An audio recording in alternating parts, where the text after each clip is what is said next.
Okay, guys, thank you guys for tuning in. We're going to go right now into depth of basically him and Rihanna's relationship, and we're going to break this down, and that's it. Okay? We're going to break it down. As far as I'm concerned, it's forgotten. All right? So listen. Rihanna was 16 and Chris Brown was 15 when they met as teenagers in 2004. In 2008, Chris Brown was 18 and Rihanna was 19. The couple began dating. Rihanna and Chris Brown dated until February of 2009. Now the timeline and the dates is way crazy. Okay, so do not come for me in the comments. Do not. The timeline and the dates is what it is. Okay, they had him. I know she was older. Okay, so let's just get that out of the way. She was older. All right, so we know because we know because that he lost his virginity at 8. Okay, and we know he became a ladies' man at 8. We don't know what he told her when they first started seeing each other, and we don't know when Rihanna started doing what she do, but we do know that Chris must have been laying it down. He must have been knocking the bottom out. All right, now let's go. Rihanna and Chris Brown were one of the most talked about couples of the 2000s. Look at her face. She was possessive of him as hell. They was possessive of each other. Okay? They was one of the most talked about couples. The couple had their ups and downs over the course of the highly publicized relationship. Chris and Rihanna's relationship developed quickly after their 2004 show in New York. So they met when they was younger, and they was liking each other. They probably kept in contact, right? Okay? All right, now.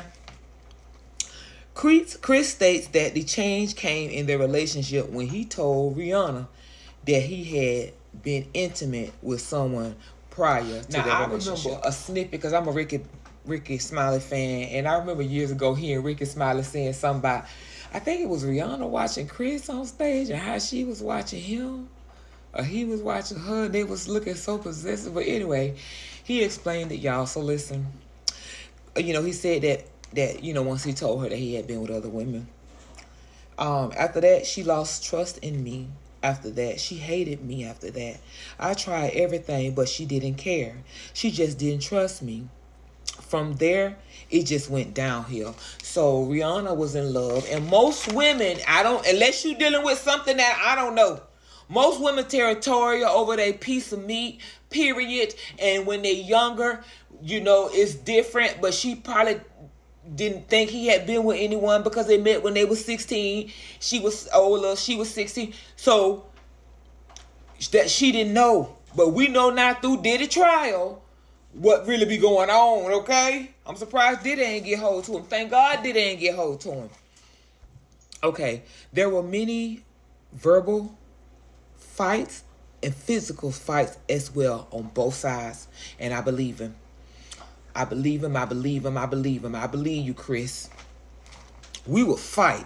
She would hit me. I would hit her, and it never was okay. He continued. Now, honestly, I think these pictures are when she went back to him. But just look how she on him, y'all. Look how she hugged up all on him. Just look at her. She crazy about it. She was cuckoo over it. Okay. They both realized that fighting was causing harm on both sides, but the couple struggled to contain their fights to heated discussions. There was always a point where we talk about it like, what the F are we doing? So they was making conscious decisions to stay together. Trauma bond. Chris said he felt like a effing monster. Their relationship came to a crashing halt after they attended Clive David Grammy event in 2009. So, while they was at this party, one of the girls, one of his previous ex-partners, came up to the table and he insisted he didn't know the woman would be in attendance. Y'all know how women is. I'm one. Chris recalls Rihanna being upset and drinking. They both was drinking a little bit. The couple laughed and enjoyed the night. Okay? But you already know if they was already tearing each other heads up, you already know she probably was thinking to herself, I'm going to tear his ass up. Well, I'm back to filming. All right. So, So where we at right now? Okay, so somebody had came up to them, right? And so the night, so Chris called being up. They basically had fun. They laughed and stuff at the event. That night, Rihanna discovered a text message from the woman on the phone, which led her to believe that he knew the woman would be there. She started going off. She threw the phone saying, "I hate you." She started hitting me, and I do believe him. The situation went from mean to evil. Because you know he said that they used to push and fight and then they would make up. Okay, I remember she tried to kick me, but then I really hit her with a closed fist. I punched her. I busted her lip, he recalled. I was like, F, why did I hit her? Y'all done, I definitely done been tangling with a man before, and you know, it's like y'all fight like cats and dogs, but I'm not in that kind of relationship now, but I have been in it before. From there, she spit blood in my face, and that's when I said, Rihanna is a fucking gangster, and I'm not condoning it. Y'all heard, he said from there, she spit blood in my face. Y'all see, DDG's sister just went online and posted videos where that girl was online talking about, oh, I be fighting him too, blah, blah, blah. So like I told y'all, it's only when the feelings leave that they change. So don't start the fighting because it ain't cute, okay? It ain't healthy. If you gotta be fighting, get your ass away or get some therapy. All that fighting and stuff, ain't nobody got time for that. Okay. She took the key out the car, and I believe him. She took the key out the car and faked like she threw them. That was smart. She probably did that because at that point, it went from her fighting him, and when he started hitting her like a man, she was like, let me get the hell away from him. Okay? That's why she had to get out of that situation, because I'm a large lady, and I ain't finna fight no man, baby. She was taking punches from him like, he said himself he had used fists on her. A man's fist? Oh, no. I got out of the car looking for the keys, and someone yelled. And Rihanna did yell, help, he's trying to kill me. So,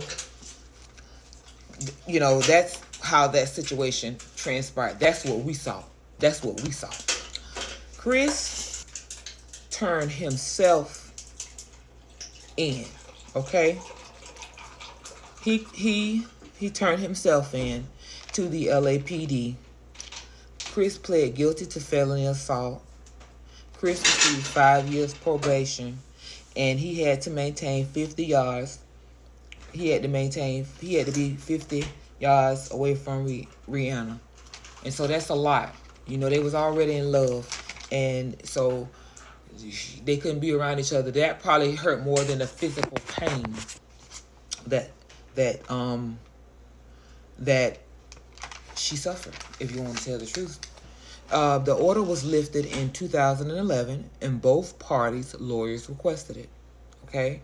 It was modified to a level 1 order, allowing both singers to appear at award shows together. The couple reconciled in 2012 because Rihanna felt she could help him. So, they later broke up. And you know he had this big thing with Karrueche as well, where there was a love-hate relationship with Karrueche, where she was trying to get away, she was trying to let him alone, and we got to go back to the trauma bond. That's trauma bond, y'all. You get into it, you love him, you go back. Karrueche was going through the same thing. He made babies. That's what he do. He's a good lover. That's what he is. He also comes with conflict, and he also is bipolar, so he also is medicated. But these women know this, okay, and they choose to. So we can't just keep coming at Chris like this. But now we're gonna go on to basically the stuff he been getting into, y'all. Okay,